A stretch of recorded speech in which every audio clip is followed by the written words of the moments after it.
àfàwà Kamil Abdulaziz méjì wà ní Markazi bá ti rú wọn náà wálé bí ọdún mélòó ni tó sì ní ìwúlò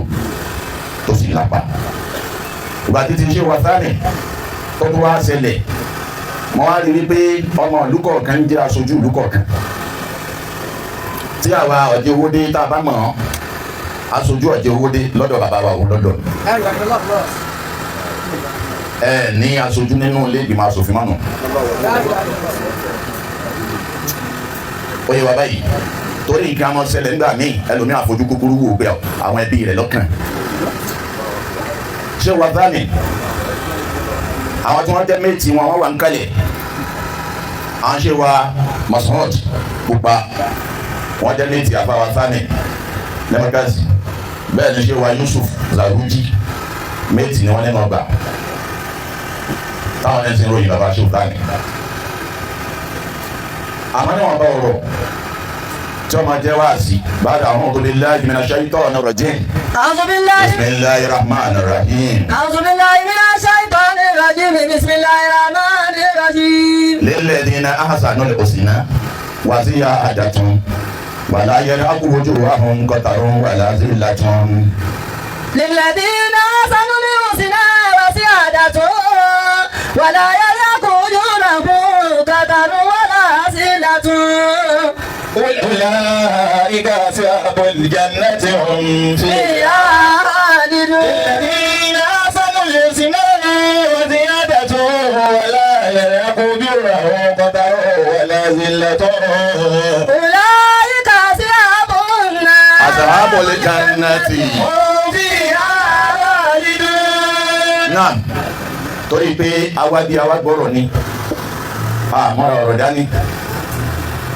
Al-Qur'an wà nílé lilladhina ahsanul husna. للذين أحسنوا الحسنى وزيادة. Ọlọ́run ní gbogbo ẹni ọba ṣe eré láyé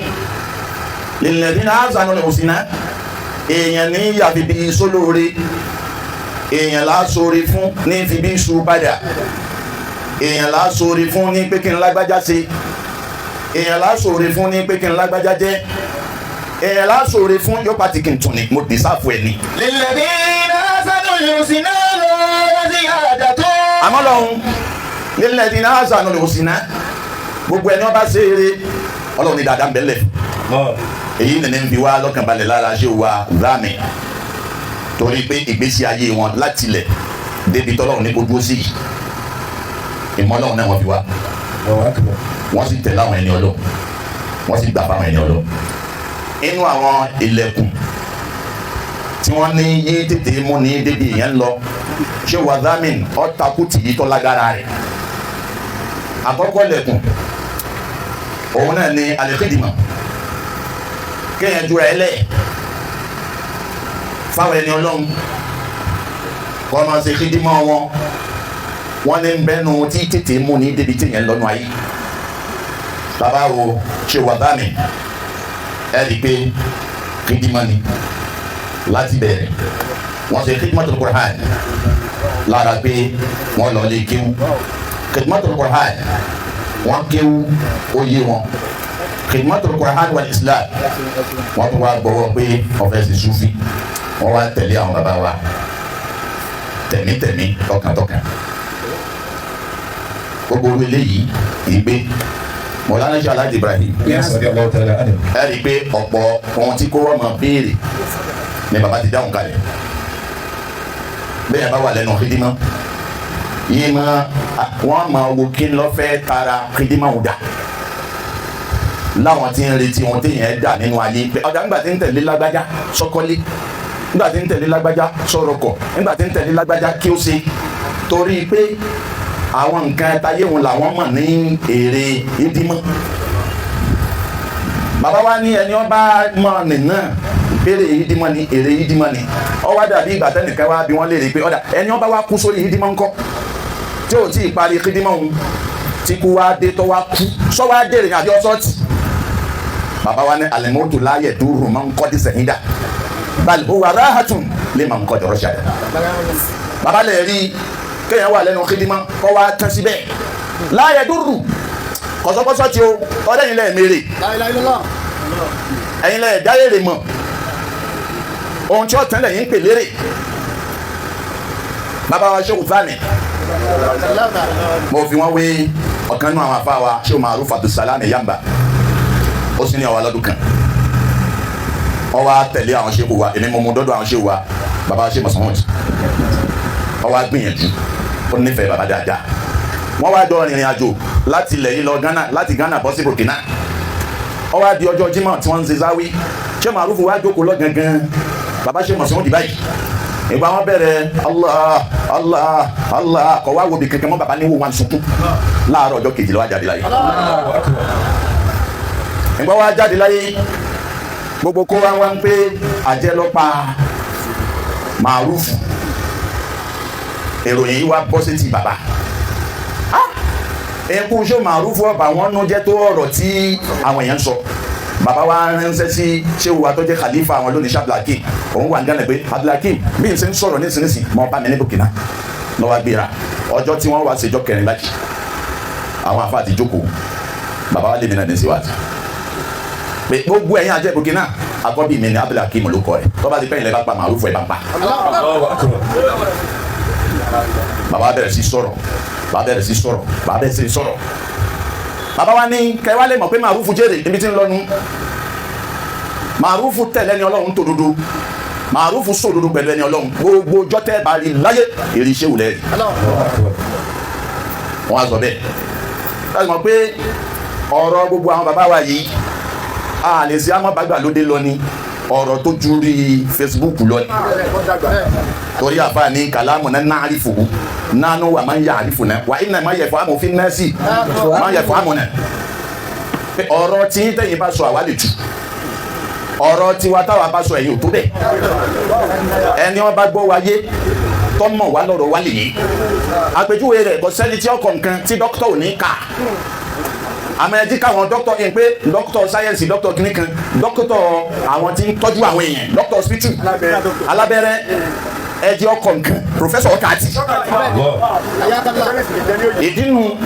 ọ̀rọ̀ tí yàn yá wa ṣùgbọ́n tí wọ́n dẹ̀yìn láàmú nígbà bàbá wa wí bẹ́ẹ̀ nínú àwọn àbá wa tí wọ́n kọ́ wa ń kéwú wọ́n á wà ń jòkó nígbà wọn á gbọ́rọ̀ ọ̀rọ̀ ni wá sí wọ́n yè méjì ọ̀rọ̀ ní sí wọ́n yè méjì pé ẹ̀yin kan ní ìsagbọ́rọ̀ yín dé èèyàn tí ọba mùkádàm